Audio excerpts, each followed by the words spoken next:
بسم اللہ الرحمن الرحیم۔ اللہ تعالیٰ کے تصور کے حوالے سے ایک اہم سوال یہ پیدا ہوتا ہے کہ قرآن مجید نے ہمیں یہ کہا ہے کہ اللہ تعالیٰ کے نام کو یاد کریں، وَاذْكُرِ اسْمَ رَبِّكَ۔ ہمیں معلوم ہے کہ یہ الفاظ قرآن مجید میں بہت جگہ پہ آئے ہیں۔ عام طور سے لوگوں نے اس کا مطلب یہ سمجھا ہے کہ ہمیں اللہ تعالیٰ کے نام کو جاپنا چاہیے، اللہ تعالیٰ کے نام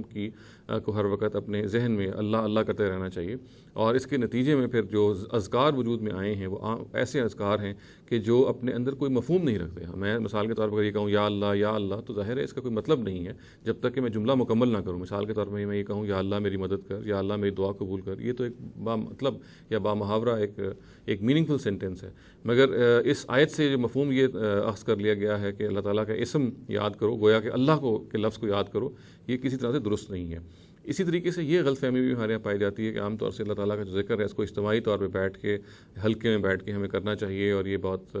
برکت کی بات ہے، اور اس کے نتیجے میں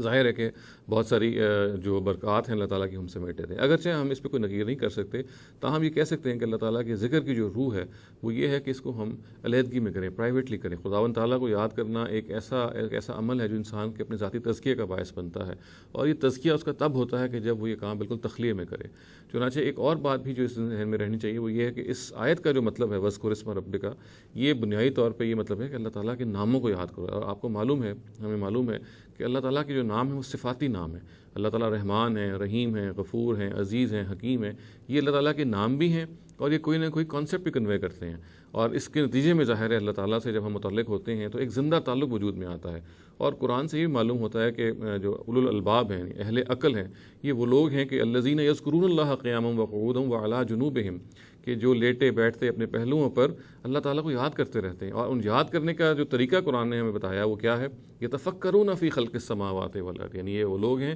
کہ جو زمین و آسمان کی خلقت پہ غور کرتے ہیں، دیکھتے ہیں کہ کس نے بنایا ہے، اور پھر وہ پکار اٹھتے ہیں کہ اللہ تعالیٰ ہی نے یہ کارخانہ بنایا ہے، اور اللہ تعالیٰ نے اگر یہ بنایا ہے تو پھر بے مقصد نہیں بنایا، اور اگر بے مقصد نہیں بنایا اور اللہ تعالیٰ نے بہت ساری نعمتیں دی ہیں تو پھر ایک دن پرسش ہونی ہے۔ تو اللہ تعالیٰ کے ذکر کی جو روح ہے